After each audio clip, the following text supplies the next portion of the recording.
Okay, before I say anything else, I have to get this out of the way. Nobuo Uematsu, you outdid yourself. That song, just everything about it is so good. Oh man, just, yes! Hey guys, your host and guide, Chris Thirtyne here. How y'all doing? We're playing Final Fantasy VIII. As you saw by the cutscene there, we apparently got into some big battle or fight or whatever it was against this dude in a white trench coat, and looks like caught us off guard with a fireball spell there. Oh yeah, how am I feeling? Well, I got gashed in the face. I think my forehead kinda hurts. No kidding. Looks like your eyes are focusing. You should be fine. Say your name for me. Well, seeing as how you can only actually name the main character, I think we should just go with the default. It's pretty much what I do anyways, so we'll call him Squall. Why don't you take it easy in training? Next time, you might not be so lucky. Ugh, tell that to Cypher. That Cypher won't listen to anyone. Why don't you ignore him? I can't just run away. You want to be cool, huh? Well, don't get hurt in the process. Let's see. Your instructor is... Gizdis. I'll call her now. Just wait here a minute. Telephone beep beep beeps. Yes. His injury's not serious. It'll probably leave a scar. Right. Now please come by.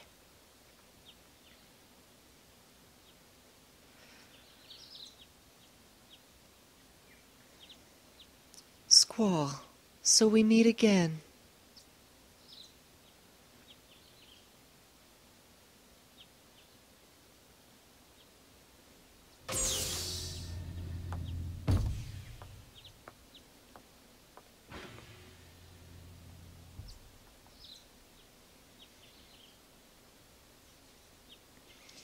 And those cutscenes, seriously.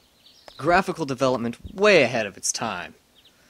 If you didn't tell me this was a PlayStation 1 game, and I'd never played it before, you just handed it to me, showed me some of this stuff, I'd be like, okay, well, I wouldn't think that someone worked on it now. I think maybe an indie developer worked on it now.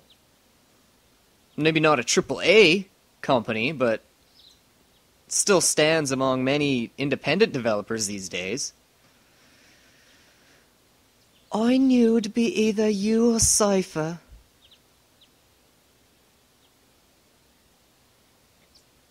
Come on, let's go. Today's the field exam.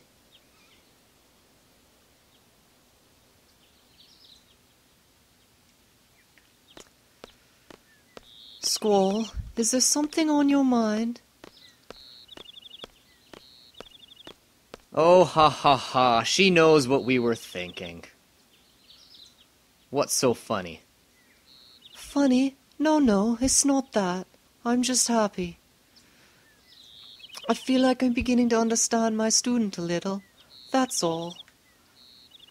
I'm more complex than you think. Then tell me.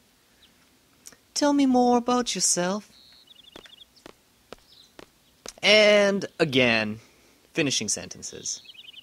Oh, quirky little things. Yeah, we're gonna have to get used to that.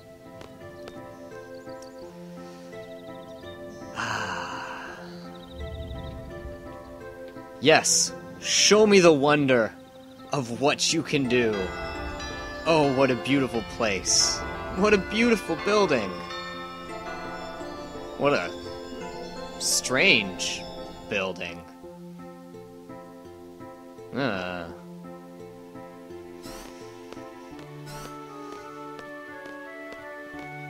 Especially for a school. Good morning, class. Let's start with today's schedule. There seem to have been some rumors flying around since yesterday. Yes, the field exam for seed candidates will begin later this afternoon. Those not participating and those who failed last week's written test are to remain here in the study hall. Field exam participants will have free time until the exam. Just be sure you're in top condition. Meet in the hall at 1600 hours. I'll announce the team's assignments there. Any questions? Oh, and Cypher. Do not injure your partner while training. Be careful from now on.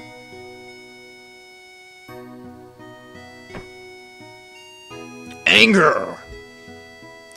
Field exam participants, I will see you all later. In Squall, I need to talk to you. Well, if that's the case, what you got to say there, Mrs. Teacher Lady? You haven't been to the Fire Cavern yet, have you? You won't be able to take part in today's seed exam if you don't pass this prerequisite. I was gonna go this morning, but Cypher. Now, this is something cool that's added into the game. Any of those text blocks, generally from Squall, that don't have an opaque background, ones that aren't solid colored, they're translucent, you can somewhat see through them, that's supposed to be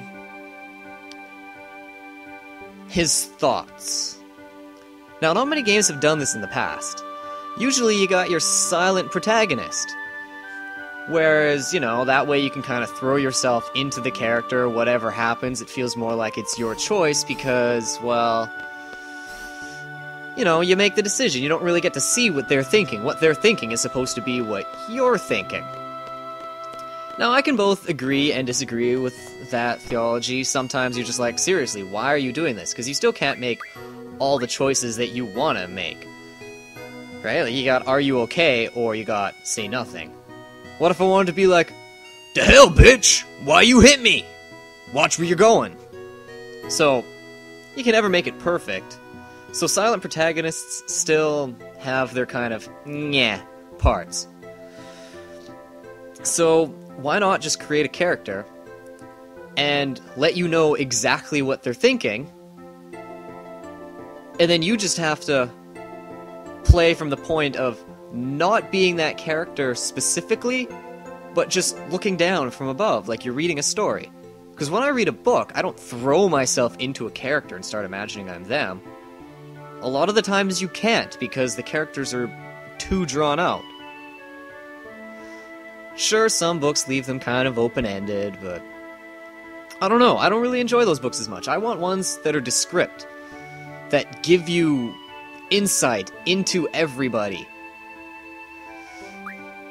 And I feel like I'm looking down on like a world, and I'm watching it like a movie, but in my head. So I kind of like how they give insights into what he's thinking. The downside is that, well, I'm pretty sure it's been horribly translated, because a lot of the times you'll just pop out stuff that he's thinking, and you're like, what does that have to do with anything? Why? What? Where? Who? How? So, a lot of them I just tend to ignore, but it was a cool idea. They made it something different. Not everything has to be exactly the same, you know? Because why? Why do the same thing every time? You know, we had that with Cloud. Cloud, you never knew what he was thinking. He just moped around all the time. So now we've got a new mopey character, but at least now Mopey 2.0, you know why he's mopey. Or what he's moping about, if not why. Anyways, I apparently told this girl we were going to show her around the school, which is really unnecessary. I always do it just because I feel like being nice, but honestly, gives you a little explanation of all the rooms here, but for the most part, you don't really need to go to any of them. Or at the cafeteria, we'll go there once to get something, maybe twice, that'll be it. The parking lot, you never have to go there. There's no point, right? It's not like we spend the entire game in this one place. Oh, spoilers! Right? Oh, yeah, front gate. We have to go there. Surprise, surprise. How else would we get out of the building? I don't know. The quad is empty and a waste of time. Same with the infirmary and the library and really the dormitory. Okay, sorry. You have to go to the dormitory sometimes during, like, special events.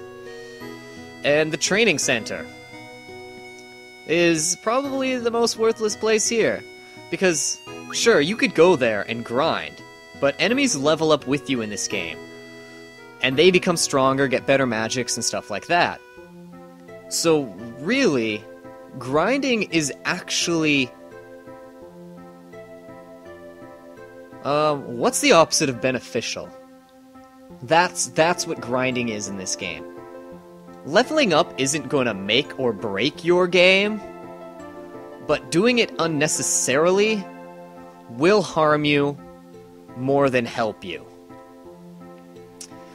So I suggest not going out and trying to gain levels, but don't be afraid of them either. Now, just to get a few things out of the way, there is actually a pretty cool little scene you can get in the cafeteria, but only if you come here right now at the very beginning. So let's show it off. Cypher, drink! Can I drink something? I like some water, you know? Ignore.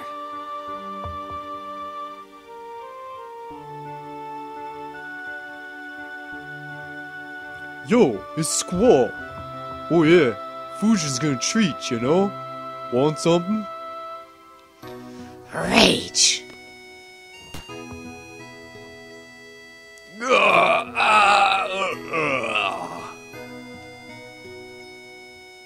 Squall. Fuji's kinda harsh at times, so you better watch it, you know? What? It's none. Do you have any hot dogs left? You're a bit late. I'm afraid we're all sold out. No! Damn it! Not again. It's hopeless if you don't get here early. Alright, I'll try again next time. Yeah, one of the weird things they like to talk about in this game is, for whatever reason, the hot dogs in the cafeteria that are always sold out because they're so popular.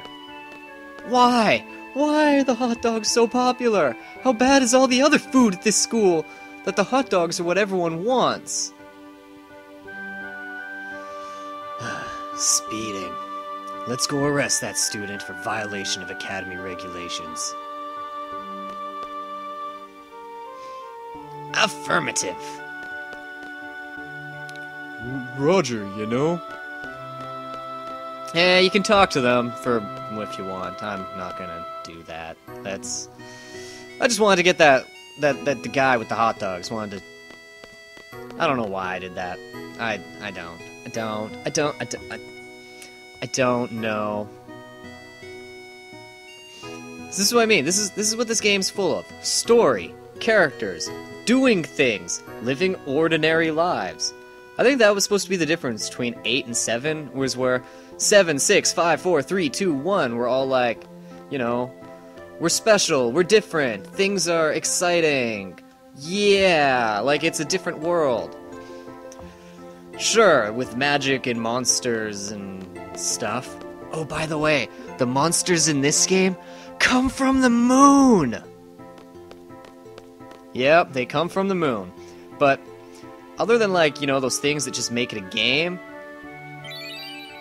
I think they wanted to make it more just seem like everyday life at a school. You got kids on, like, a committee to be dicks and be, oh, you shouldn't do that.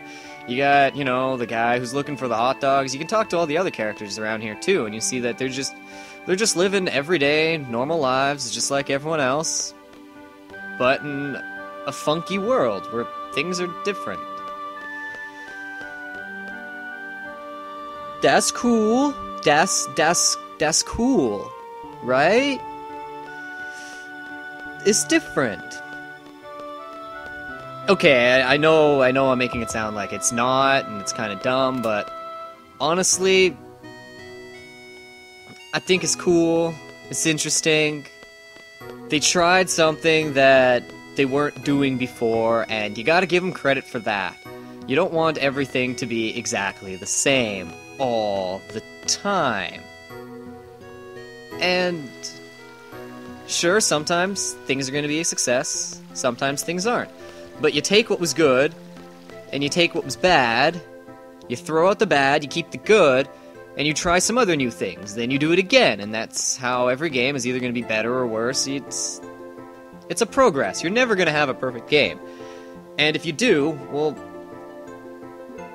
then good on you. But you do it a second time, and it's not going to be a perfect game anymore. It's just going to be a copy of a previous game that was basically perfect. Mega Man X. Best game ever. Mega Man X2. It's the same game. Why didn't it do as good? Oh, clearly, because it was the same game. So I'm glad that this one's different. I'm glad it is. I'm glad they worked on a story. Unfortunately, this is where they begin their, well, I guess Final Fantasy VII is really where Square Enix began their descent into strange stories, and they got less and less interesting. And, they went all graphics. Graphics. I must have the graphics. And yes, those are great, but they're not everything. And I think we've gone on long enough here, so you know what? We'll call this an episode. We're now outside the school. We can start doing other things, getting into battles and such. So I'll see y'all next time. Peace. Sold out.